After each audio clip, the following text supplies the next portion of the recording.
ดีครับ สวัสดีครับก่อน สวัสดีครับ วันนี้หนูมาเที่ยวไหนครับ อะไร ที่ไหนครับ ที่จะเสนออะไร แต่ว่าวันนี้มันไม่ใช่ที่องคลักษ์นะครับ มันเป็นที่ใหม่ มีชื่อว่า บัมบัมบัมบัมบัมเฮ้ยพก ไม่ใช่ อีกใกล้จะถูกแล้วเกือบถึงนะครับ เลยคลอง16ไปอีกครับ มือก็ โอเค ใช่ครับ มันคือสถานีรถไฟคลอง19นั่นเอง ฮ่า In the dark of night, the stars light up the sky. We see them flying free. That's just like you and me. Everyone is lonely sometimes, but I would walk 1,000 miles to see you rise. You are not alone, we're family. Hold me, let's escape all this reality.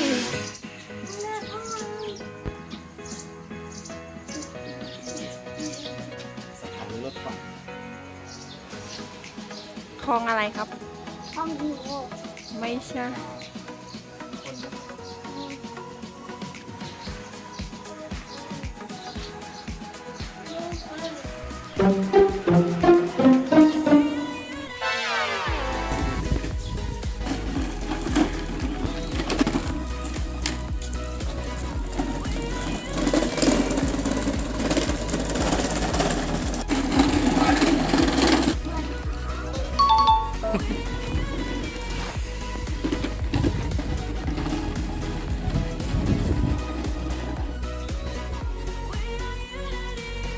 เป็นไรครับ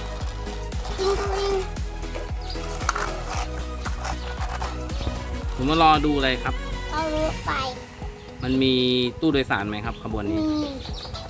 ตู้โดยสารเรียกว่าอะไรครับ ก็ติด สถานีรถไฟเรียกว่าอะไรครับ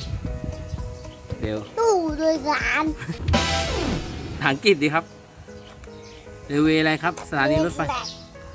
สถานีรถไฟนะ ไม่ใช่รางรถไฟเรเวสเตย์ เฮ้ยอะไรนั้นน่ะ อันนี้เรียกว่าอะไรครับนี่ครับอะไรครับ เดี๋ยวเฟส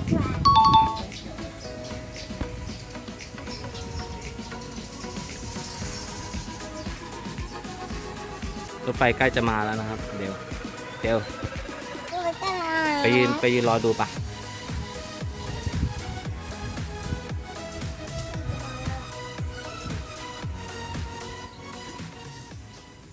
เจอรถไฟแล้วนะครับ รถไฟขบวนนี้ไปกบินบุรี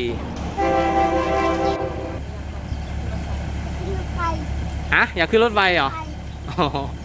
เอาไว้โควิดหายก่อนนะ รอได้ไหมครับ โอเค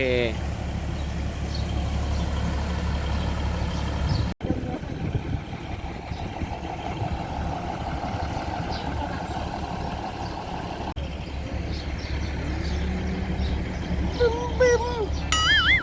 ชอบไหมครับ จะไปดีอยากขึ้นรถไฟไปเที่ยว เที่ยวที่ไหนอ่ะ เบา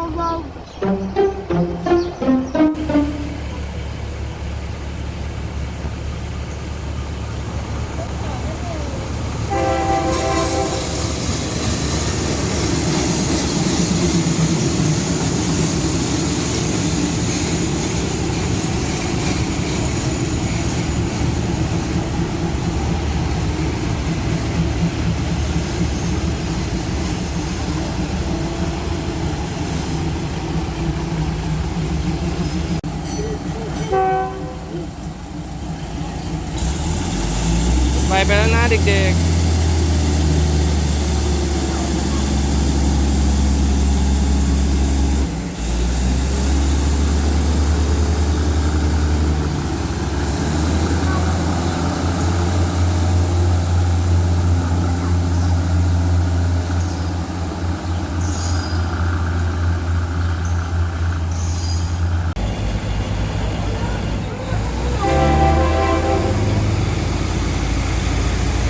บ๊ายบายก่อนครับบ๊ายบาย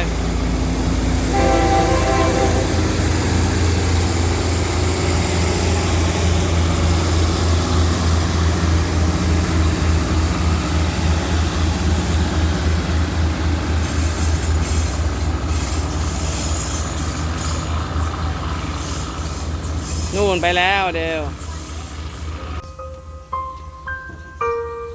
ของฝั่งนี้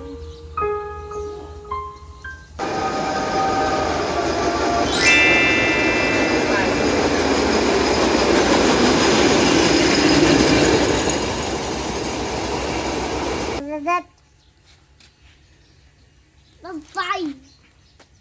กลับบ้านยังครับ รถ รถไฟหมดแล้วครับ รอบ9โมงรอบ10โมงหมดแล้วครับต้องรออีก4ชั่วโมงกว่ามันจะมาอีกเราต้องกลับบ้านก่อนนะโอเคไหมครับไป ยอด โอ้ my god สวัสดีครับ